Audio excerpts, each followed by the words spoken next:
faut le faire dans le micro sinon. Il marche pas mon micro. Ah, C'est du fake. ça va être chiant. Bien, bonjour à tous. Bienvenue au débat présidentiel des élections BDE de 2022. Donc bonjour à vous trois. Salut. Bonjour. Bonjour. Donc ce débat va se dérouler en trois parties. D'abord, petite présentation de votre liste, de votre bureau, des respos, etc. Puis des petites questions sur les connaissances de l'école et sur le poste de président aussi. Et enfin, on va terminer par des questions sur votre programme de chacune, enfin sur le programme de chacune de vos listes. Bien, on peut commencer par présentez-vous. Qui veut commencer? Ok, je vais y aller. Alors, je m'appelle Romain Cailly, je suis en E3 FT et je suis président de la liste Fenrir, anciennement Polaris. Je présente mon bureau. Tu peux présenter ton bureau, ouais, tranquillement. Donc, du coup, en VP, j'ai Noémie Denos et Emilia Mram qui m'accompagnent. En trésorerie, j'ai Sandra Marin et Romain Lefebvre. Et pour finir, ma secrétaire Maya Perrin. Donc salut à tous, moi c'est Jean Ponroy, je suis en E3E. Donc je suis président de la liste Rookies, anciennement Keo. En VP cette année, on a fait une petite particularité, c'est qu'on a 3 VP nous,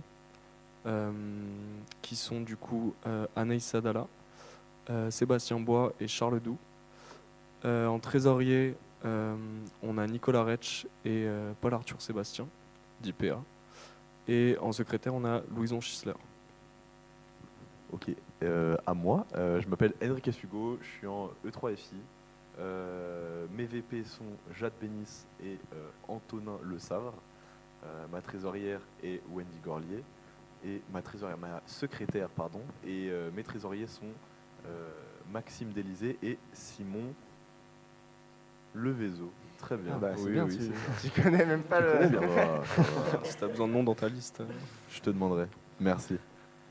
La prochaine question, ça serait surtout sur les thèmes. Pourquoi vous avez choisi ces thèmes, les expliquer, les noms aussi, la signification de vos noms.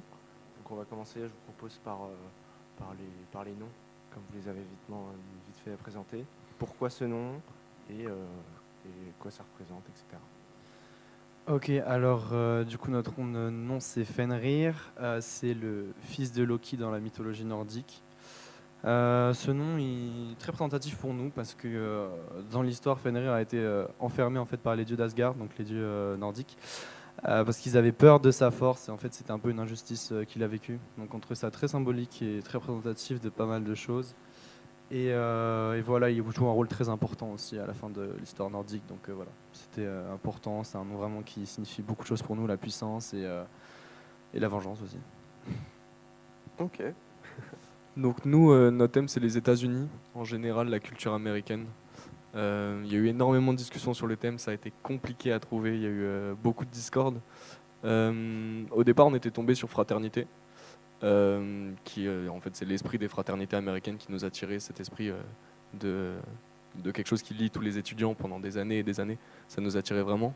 Et puis finalement ça s'est étendu à la culture américaine en général, donc cette culture de rien n'est impossible et on peut tout faire. Et donc avec ça est venu notre nom, donc Rookies. Rookies c'est les débutants en anglais, les nouveaux. C'est assez représentatif de notre liste parce que mine de rien il n'y a pas beaucoup de gens dans notre liste qui ont de l'expérience, mais ça fait partie de notre esprit. C'est un choix en fait d'avoir aussi peu de gens d'expérience. C'est qu'on veut apporter un renouveau, cet esprit nouveau de notre liste, etc. Et ce nom-là est venu naturellement. Ok, je suis du coup le président de la liste Sparrow, anciennement Neverland. Sparrow, pirate, liberté, grand rêve, voyage. Franchement, ouais, du rêve, du fun, du plaisir. Et du coup, ça vient de là. Pirate, on y pense depuis longtemps. Certains de notre liste ont déjà fait d'autres listes des années précédentes et ils voulaient absolument faire pirate. Ça revient depuis plusieurs années. Et en tant que grand fan de manga, films, en tout genre, voilà. Les pirates, c'était une certitude, jamais de doute. Voilà. Ouais, je comprends. J'aimerais qu'on revienne aussi un peu sur vos vestes. Parce que je vois que Hugo, par exemple, tu as une veste avec marqué capitaine dessus. J'imagine que c'est en fonction de votre... Capitaine. de votre thème, mais est-ce que du coup les autres, vous avez, est-ce que les vestes sont vraiment prises spécialement avec le thème? J'ai commencé, ça ne dérange pas Jean. Alors ouais, bah, nous on a essayé d'avoir une veste vraiment avec effet peau de bête entre guillemets qui va vraiment rappeler notre thème viking. Du coup on a ce petit col en laine et avec voilà une couleur très claire parce qu'on voulait pas rester dans le foncé. On trouve que c'est dommage. On se mélange mal après dans l'école, on ressort mieux avec quelque chose de clair. Pareil à l'intérieur, moi je présente vraiment ma veste. Clairement. Incroyable. Et à l'intérieur en laine aussi, très confortable, surtout que la grosse saison B2 entre guillemets c'est septembre-décembre. Il y a beaucoup de choses, donc avoir une veste chaude, je pense que c'est quand même quelque chose de très pertinent. Du coup, nous, écoute, je pense que ça se voit, c'est une veste vraiment typique américaine, des universités américaines, etc., des lycées américains. Dans toutes les séries américaines qu'on a vues, qu'on a tous kiffé, ils ont tous ce genre de veste. C'était tout de suite ce genre de veste qu'on voulait. C'était évident qu'on cherchait une veste comme ça. Et puis, on est tout de suite tombé d'accord sur le kaki. On a tous kiffé cette couleur. Et on trouve que ça rend trop bien. Elles sont magnifiques. Donc, ouais, c'est vraiment choisi par rapport au thème. Et puis, on est trop contents. C'est réel, elles sont magnifiques. Nous, notre veste, petite veste légère, en détente. On a hésité à prendre un petit bombers, mais au final, on est parti sur une petite veste toute douce. Vous pourrez le constater. Voilà, simple, basique, claire, légère, avec des poches. En tout cas, un très bon choix de veste pour chacun d'entre vous. C'est Merci gentil. beaucoup. Et vos listes. On a présenté aussi votre bureau, mais on n'a pas présenté votre expo. On va peut-être pas présenter tous les membres de votre liste, sinon ça ferait un peu. Ça va faire super long Voilà, quand même. ça sera un peu long. Mais, Tous par cœur. mais vos respos et pourquoi ces respos-là, etc. Bah écoute, Hugo, tu veux commencer comme ça? Je peux commencer, ok.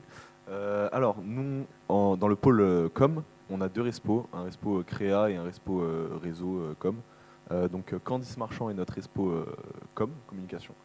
Et respo créa, c'est Corentin Gras, donc 2 E2. Ils sont très productifs, on va dire. Voilà. Ensuite, en AVE, on a un respo Antoine Chao, pour les intimes. Et on a un troisième pôle, donc la log, où c'est Quentin Scully, notre respo. Et on a fait une petite innovation, on va dire, cette année. On a un quatrième pôle qui est un pôle conseil, avec des anciens plus, pour nos questions spécifiques ou quoi. Et il n'y a pas de respo, en fait. On va dire, je veux dire Alexandre Rodriguez, respo, parce que ça vient de lui, l'initiative de ce pôle. Ouf. Petite ref, hein, bien Euh, sûr. Ok, donc nous en com, on a du coup Mathéo Pépin et Valentine Bordet, Valou. Comment ils sont venus? Ça s'est fait assez naturellement. En fait, j'ai rarement vu, pour le coup, pour avoir fait du coup Xanthos et tout avant, j'ai rarement vu deux respos être aussi complémentaires l'un avec l'autre. Ils sont impressionnants genre ils travaillent super bien ensemble et c'est venu assez rapidement et naturellement les deux. Ils font un super taf pour le coup. Nous, on n'a pas vraiment de distinction entre la créa et la com, réseau, etc. Mais tous les deux, ils s'occupent un peu des deux et ça marche super bien. Donc c'est génial. Après, en AVE, on a Sarah Benabid et Jules Michel. Donc lui qui est en E3S et Sarah en E3E. Pareil, un très bon duo. Sarah avec un peu plus d'expérience dans l'école, qui a déjà vécu beaucoup de soirées, beaucoup d'événements, qui a déjà fait le BDE Nova. Et Jules qui apporte un renouveau, qui a une énergie de dingue. C'est génial de bosser avec lui. Donc vraiment pareil, super duo en AVE. Et on a à nouveau un autre duo en log, qui sont du coup Victorine Holbert et Edouard, j'ai pas son nom de famille, c'est grave. Edouard Mouton, pardon. Dit Eddy. On a hésité en vrai à avoir un seul respologue. Vic s'est rapidement montré comme la respologue qui allait faire le taf, c'est ce qu'elle voulait faire. Et ça s'est fait rapidement. Mais en fait, Vic elle part l'année prochaine pendant 4 mois à l'étranger. Et du coup, Eddy rapidement s'est montré comme le co-respo parfait, qui fait un taf incroyable, il est monstrueux. Donc ça marche trop bien. Ok. Ok, alors je vais commencer par la com. On a Joël Razafsi qui travaille sur la partie du coup, communication réseau vidéo. Et on a la partie créa du coup assurée par Juliette Mercier, qui est respo com à la Space. C'est un binôme qui fonctionne extrêmement bien, elles sont très complices et elles sont très bien organisées, elles parlent toujours d'une seule voix auprès des membres parce que je pense que c'est vraiment la difficulté d'avoir deux respos, c'est d'être capable vraiment de parler avec une seule voix et pas deux qui communiquent pas bien ensemble et ça, elles le font extrêmement bien. Donc voilà pour la com. Au niveau de l'AVE, on a un duo qui est très très jeune dans l'école, c'est Maximilien Gossio et Perrine Molinas, du coup 2 3S, qui ramènent un vrai vent de fraîcheur avec plein d'idées nouvelles. Je pense qu'en fait, cet atout, c'est qu'ils ne sont pas limités par ce qu'on a déjà vu à l'école. Ils ramènent des idées, parce que nous, les anciens, enfin entre guillemets anciens, on va se dire, on a déjà vu ça, on a déjà vu ça, et en fait, ça peut être très limitant dans notre créativité, et eux n'ont pas cette limite, donc ça a été un véritable atout pour trouver des choses nouvelles. Et pour finir en log, on a Juliette l'avocat et Yoann Le Gallic. Donc pareil, on a 2 respologues, on a un départ à l'étranger en E3 qui flingue pas mal de choses pour l'associatif. Et du coup, il y aura une vraie complémentarité potentiellement sur un mandat et c'est vraiment pratique, ils travaillent très bien ensemble sur la partie liste. Et du coup, c'est super cool. Ok, parfait. Je vais peut-être juste rebondir. Il y a une petite question sur ce que vous avez dit. Vous avez tous par pôle 2 respo, à part toi, Hugo, ou là. Effectivement. Comment? Effectivement, en AVE et log. Tu as pas peur que dans l'un des deux, nous après en log, on était en Sexantos, il était tout seul, Saïd, mais en AVE club, t'as pas peur qu'il y ait une charge de travail trop importante et qu'ils puissent pas l'assumer, sachant que c'est un peu 2 postes ou un poste très. Je suis assez d'accord avec chronophage. avec ta réaction. Il faut savoir qu'on ne savait pas qui pousser entre guillemets à prendre cette responsabilité-là de deuxième respo ou co-respo. Donc en fin de compte, il n'y a pas de deuxième respo comme attitré, mais c'est l'objectif, si on est élu, c'est de former quelqu'un de nouveau. Dans tous les cas, Chao ne fera pas, ne pourra assumer l'entièreté du travail durant toute l'année. On a des pistes sur nos membres. Je pourrais citer Axel Blois, un petit E1 qui est très très très chaud, mais on ne pouvait pas le mettre en tant que respo sur le papier, quoi. D'accord, donc il y a du backup. Il y a du backup. Moi, j'ai une petite question par rapport à ça, si tu me permets. Du coup, parce que effectivement, moi en vrai, je partage cette inquiétude pour avoir du coup fait Respo Club cette année. Du coup, est-ce que tu l'as en tête le nombre de gens que tu as dans la partie club en AVE? Oui. Vous avez combien de Respo Club? De Respo Club, En AVE, ouais. on en a 3. 3. D'accord. C'est peu, mais c'est Oui. c'est bon. S'ils font le taf, c'est bon. Ok, ça me va. Bien, on va passer à une autre question. Je vais vous poser une question qui, je ne sais pas si ça va vous plaire. Mais imaginons que vous pouvez prendre dans la liste d'en face, enfin dans les 2 listes d'en face, une personne de votre choix et qu'elle vienne dans votre liste. Qui ce serait? Alors je vais peut-être commencer parce que j'ai déjà ma petite idée. Je t'en prie. Ah ouais, alors chez Sparrow, pour moi ce serait Wendy. Parce que voilà, on l'aime tous beaucoup dans notre liste et je pense qu'elle fait du très bon taf. Et chez Rookies, ce serait je pense Babou, Baptiste Rosan. Je pense voilà, c'est un E1 qui La est pépite. voilà, très très prometteur pour l'avenir. Incroyable. Donc voilà, ce serait ces deux éléments-là, je pense. Ok, bah écoute, je peux enchaîner. Moi, du coup, chez Fenrir, je pense qu'il y a 2 grosses pépites chez vous que je vois. C'est Maximilien et Jovan. Jovan qui a été très impressionnant et je pense que c'est un qui a beaucoup d'avenir dans l'associatif. Et les 2 sont très très forts, donc je pense que c'est 2 pépites qu'on a loupées malheureusement. Et chez vous, je pense que ce serait Alexia. Alexia une E1, pareil, une nouvelle, une pépite qui, je pense qu'elle a une énergie, c'est un moteur de dingue. Donc, vous savez gérer ça. Je suis d'accord. Je vais te rejoindre sur le choix de Jovan, parce que je suis assez d'accord qu'il est très très chaud. Après, je sais pas, je saurais pas choisir entre Jovan ou Maya, parce que Maya est très cool. On avait pensé à elle, malheureusement, elle a fait son choix. Chez Rookies, je ne saurais dire. Honnêtement, Louison, parce que Louison, mais après, j'ai pas vraiment de. Ouais, non, peut-être Charles. Charles pour la bonne ambiance. Très bon. Ok, des bons choix en tout cas, je pense. On va rebondir sur une autre question. Partons sur... on va faire une force et une faiblesse de votre bureau que vous pouvez trouver. Pas par personne dans le bureau, en général. En général, sinon ça va faire long. Mais une force, une faiblesse que vous pouvez identifier. Dans votre Je bureau. peux commencer si vous voulez.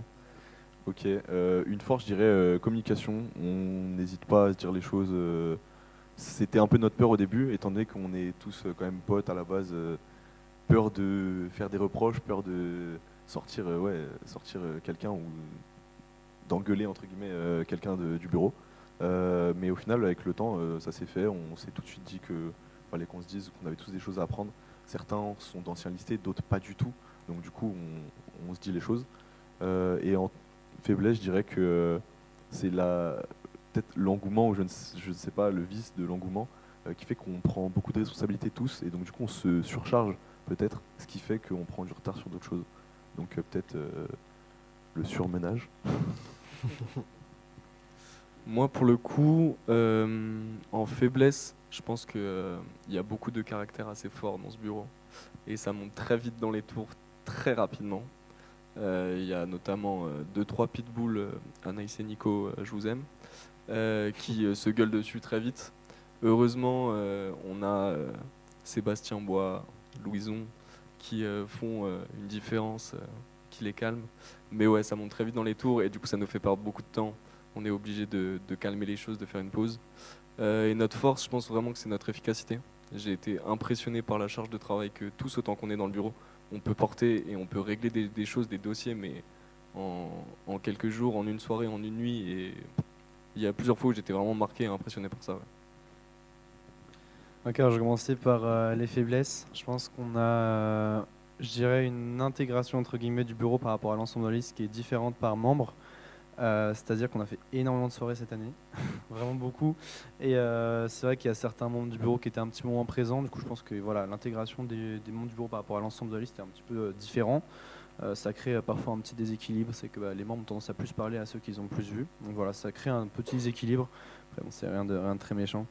Et notre force, je pense que notre liste a été très, très longtemps réputée pour son travail, je pense. Très, très longtemps. Et c'est ça, c'est que c'est un groupe de très très bosseurs, on s'entend extrêmement bien et surtout on arrive à ne jamais avoir de conflit. On règle tout avant qu'il y ait quelques petites étincelles, donc c'est vraiment quelque chose qui est hyper agréable. Ce qui peut être une faiblesse en temps de crise. On a déjà eu des temps de crise. Très bien, très bien. On a déjà eu beaucoup. Hein. Moi, j'aimerais qu'on revienne sur le nombre de personnes qu'il y a dans votre liste. On en a déjà pas parlé déjà, hein, donc vous pouvez commencer par le dire. Et après, j'aimerais savoir pourquoi ce nombre-là. Pourquoi pas plus, pourquoi pas moins? Est-ce que vous pensez que ça suffit ou des choses comme ça? Vas-y, je t'en prie. Alors nous, on est 38 dans cette liste, chez les rookies. 38 magnifiques rookies. Pourquoi 38? Ça peut paraître un peu beaucoup. On se fixait pas vraiment de limite. On était vraiment dans la construction de la liste, il nous manque quelle personne où. À quel endroit là on a un manque, il nous faudrait un peu plus d'effectifs, etc.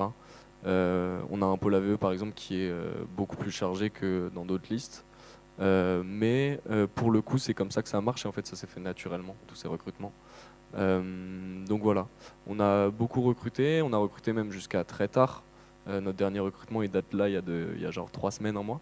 Donc on a recruté jusqu'à tard, mais mine de rien ça marche super et chaque personne de la liste a réussi à s'intégrer super vite, même la personne qui est arrivée il y a 3 semaines, un mois. Donc ouais, voilà. Ok, nous on est 33 il me semble. J'avoue que l'effectif il a un peu monté, descendu par-ci par-là. Je pense qu'on a une liste assez complète. Il est clair qu'on a voulu stopper les recrutements le plus tôt possible. Donc du coup, on n'a pas recruté récemment du tout. On s'était donné une deadline et je comprends le côté faut qu'on remplisse cet effectif, ce pôle, machin, on a besoin de tel profil. Donc nous, on s'est dit que on faisait maintenant avec l'équipe qu'on avait, les gens sont intégrés, ils savent ce qu'ils ont à faire. Et voilà, on sait qu'il y a des choses à pallier si jamais on est élu, et donc on fera les recrutements s'il faut. Voilà. Alors, je suis complètement d'accord avec Hugo. Je pense qu'on a misé sur la même stratégie. Donc, on est 34.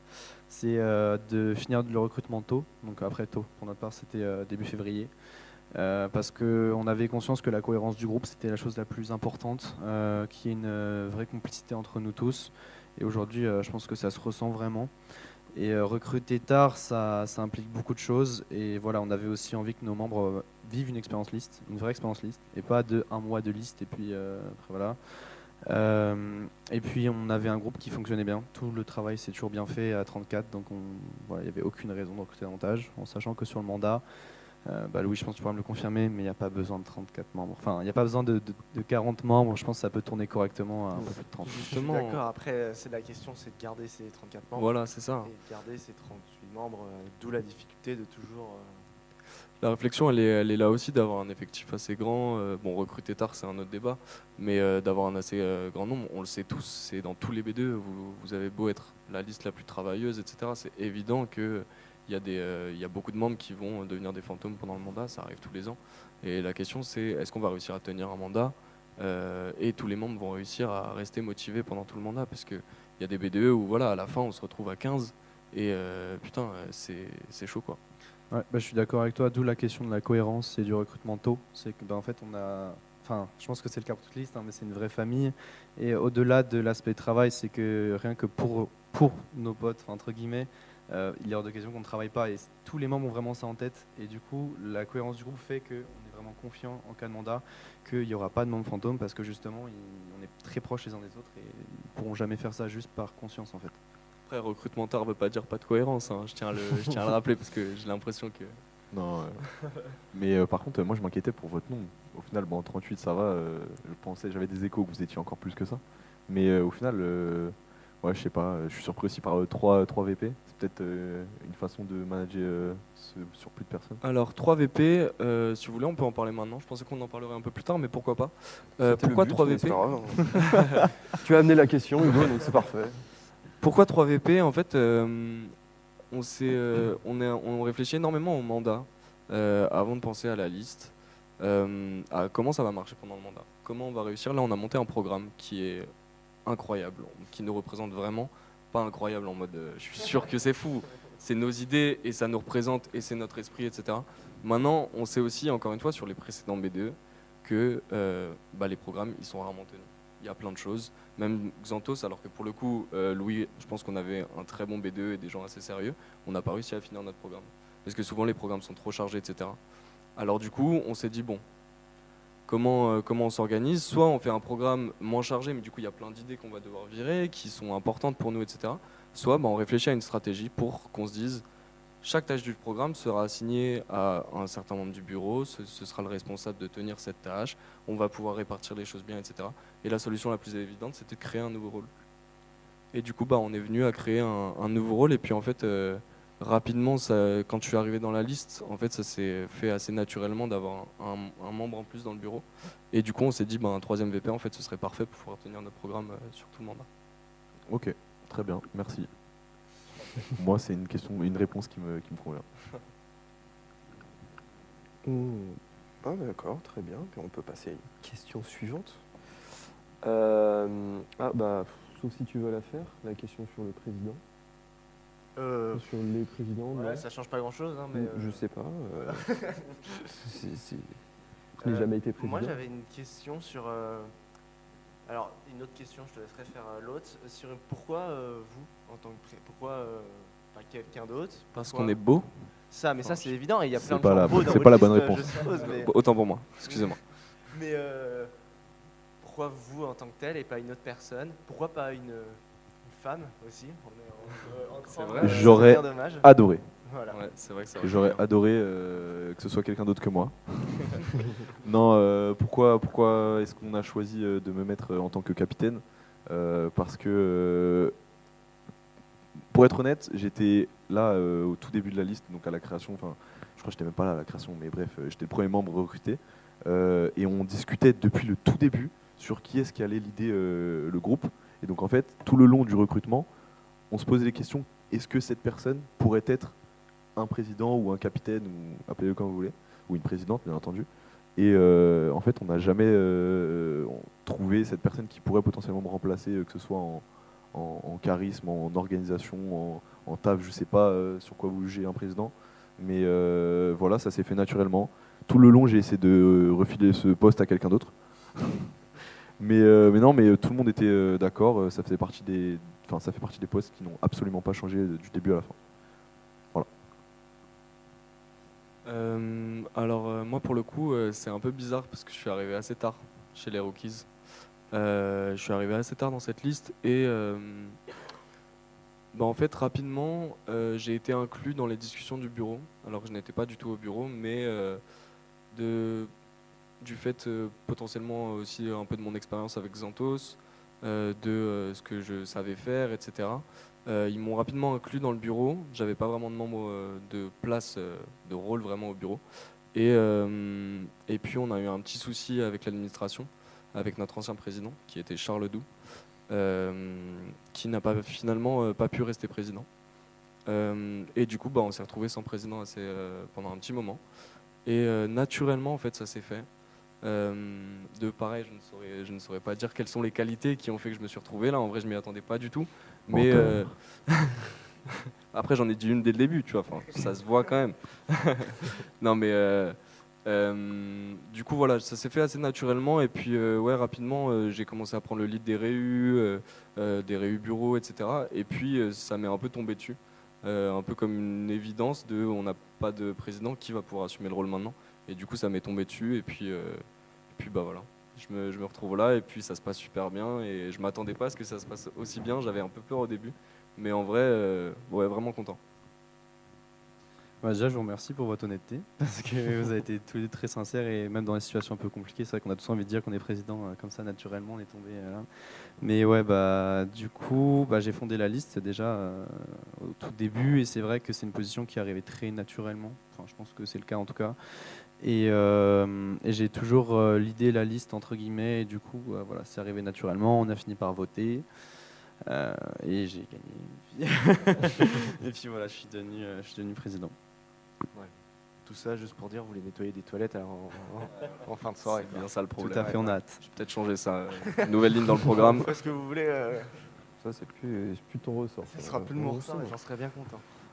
On connaît quand même la charge de travail avec les cours, les sièges, tu vois, c'est pas très facile quand même. Comment vous allez gérer ça, gérer le poste de président si vous êtes élu? Et surtout toi, Romain, si tu es alternant, comment tu peux... Moi de même. Hugo aussi, oui, bien sûr. Toujours. Et La même liberté. avec l'état des transports, etc. Comment vous allez gérer, si vous êtes élu, le rôle de président? Et surtout à toi, Hugo, avec. Je vous explique après, je vous explique. Ouais. Je peux commencer du coup, je commence. Tu peux commencer. Ok, je commence. Ça fait partie. Il faut savoir que du coup, oui, je suis alternant dans le sud de la France, donc à Aix-en-Provence. Période entreprise, période cours, voilà, on alterne. Donc c'était vraiment le point majeur pour lequel je ne voulais pas être président tout du long. Parce que je disais, ce n'est pas possible. Si on est élu, ça ne sera pas possible. Donc déjà, ça faisait...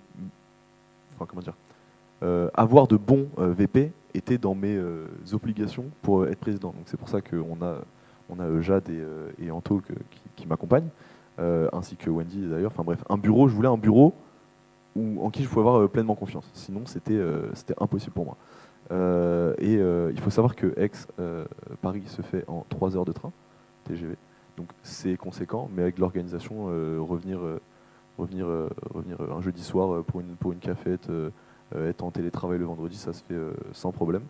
Il faut aussi regarder l'emploi du temps des alternants en E4 qui au final fait qu'on est présent sur les gros événements durant toute l'année. Après, il y a l'imprévu qui reste quand même. Absolument, absolument. C'est le problème. C'est le problème. Voilà, 2 jours de TT, ça se pose. Je vais peut-être suivre parce que je suis la deuxième situation compliquée. Non, alors moi je suis aussi alternant, à Disneyland Paris, donc je suis en 15 minutes de transport, ce qui fait que c'est très simple. Je vis sur le campus, donc c'est encore plus simple parce qu'en fait je suis à l'école tous les soirs. Voilà, là-dessus ça me pose pas trop de problèmes. Les cours, franchement ça va, je trouve les emplois du temps pas trop chargés dans ma filière, ce qui fait que je peux rester bien dispo. Cette année, j'ai été un président pool. Je pense que c'est le bon terme. J'ai été vraiment très, très, très, très présent auprès de mes membres. Et ça m'a pris déjà énormément de temps cette année. Je pense que ça va être assez représentatif de la charge que j'aurai potentiellement en mandat. Donc voilà, c'est pas quelque chose qui m'inquiète. Je suis quelqu'un qui est très, très travailleur. Donc voilà, je pense que ça devrait le faire. Ok, je sais pas si Jean. Bah moi je suis le branleur des trois, donc j'ai envie de te dire Ah, mais on est dans c'est cette carré. team, on est très contents aussi, hein. Non, bah en vrai, juste pour apporter un petit point en plus, je pense que ça c'est valable pour nous tous. Je pense que quand on a un rôle aussi important, ça implique beaucoup de responsabilités et ça implique beaucoup de temps. Euh, En fait, il faut juste savoir faire la part des choses et garder un temps réservé pour ça. Moi, c'est ce que j'ai fait cette année. Tous les jours, quand j'ai une mission à faire ou quoi, quand j'ai des dossiers à régler sur la liste, je me garde un temps pendant la journée, dans mon emploi du temps. Je me dis, bah voilà, de 19h à 21h, c'est ça que je fais. Et après, je réattaque mes révisions s'il faut, mais en fait, je me garde toujours un temps. Et j'ai vraiment réussi cette année, donc ça, c'était vraiment cool. Et je pense que c'est ce que je vais continuer à faire l'année prochaine. Et c'est vraiment de garder du temps quand il faut, etc. Après, bien sûr, il y a les imprévus, il y a les périodes des gros événements, des grosses soirées où là, c'est plus compliqué. Mais je pense que c'est, en tout cas, sans être alternant, c'est vraiment gérable. Tu l'as prouvé cette année. Et là-dessus, je me fais pas trop de soucis. Déléguer, il faut déléguer. Ah, bah évidemment. On connaît tous la technique. Hein. C'est plus mon problème, c'est le sien. Je sais pas si tu as une question. Est-ce qu'il y a une question du public? Il n'y a pas de Non. public. Bah, Est-ce qu'on... on peut faire peut-être une. Je me coupe, c'était une question. Je vous propose de conclure cette partie sur peut-être un petit teasing de la semaine d'élection. Vous pouvez faire. Vous dites ce que vous voulez. Ce qui peut être dévoilable, pas dévoilable, sachant que normalement ça sortira un jour avant l'ASE. Donc à vous de teaser à la meilleure façon ce qui peut attendre nos chers. Restez à l'affût tous les jours. Tous les jours est une surprise. Ouais, bah écoute, en vrai, je pense que ça va être le cas vraiment pour les trois listes. Hein. Tous les jours, vous allez en avoir plein les yeux. Vraiment. Genre, venez à l'école même si vous n'avez pas cours, parce que je vous promets qu'avec trois listes, là, c'est pas arrivé depuis très longtemps. Venez entre les épis 2 et 3, parce que là, il va y avoir des dingues.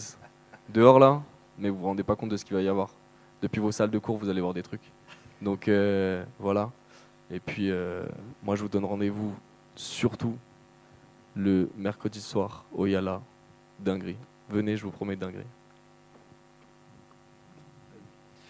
Bah, c'est pareil que Jean. Déjà, je vous conseille vraiment d'être là toute la semaine parce qu'on va être là pour vous distribuer les meilleurs repas que vous avez jamais mangés, à l'école en tout cas. Tout plein de choses, pas que des crêpes, hein, parce que voilà, on a été un peu original nous cette année, on a prévu plein d'autres choses. Je peux en dire plus, hein, je vous laisserai un petit peu la surprise. Un gibier cuit. Ouais, on verra tout ça. Distribuer pendant les Tu découpes avec les dents là, directement. Non, mais voilà, on prépare, enfin pareil, on prépare plein de surprises. Soyez là et franchement, je pense, je parle plutôt pour les trois listes, mais on va tous proposer, je pense, beaucoup de choses. Et si vous voulez kiffer votre SE, c'est à vous d'être là en fait. Sans vous, nous, on fait pas grand chose en réalité. Donc soyez là, on sera là. Et puis voilà. Dans tous les cas, là, les trois listes, on est juste là pour vous faire kiffer. En vrai de vrai, je pense qu'il y a une grande partie des étudiants qui se rendent pas compte, mais ça fait un an qu'on y est et qu'on charbonne, mais comme jamais. Et qu'il y a 35 personnes derrière nous qui charbonnent, enfin 33, 34. Enfin, genre, c'est vraiment tout ça pour juste vous faire kiffer pendant 3 jours. Je pense qu'il n'y a pas grand monde qui se rend compte de ce que c'est. Mais profitez-en, parce que c'est juste 3 jours dans l'année. Et ça peut être les 3 jours les plus fous. Vous pouvez gagner vraiment des dingueries, manger comme des fous, vous éclater toute la journée, etc. Donc, même si vous n'avez pas cours, venez, ça vaut vraiment le coup. Surtout si vous n'avez pas cours. Et c'est gratuit. Hein. Oui, gratuit. ça, on le précise pas assez. Mais Ouais, tout est gratuit tout est pendant la gratuit. semaine. Bah, on gagne même de l'argent si on gagne des lots. Quoi. Genre, on est payé presque à profiter. Et finalement, oui. Donc, voilà. Bien, je pense qu'on peut terminer là-dessus pour cette première partie. Merci, c'était beau. Nickel, ça me va très bien.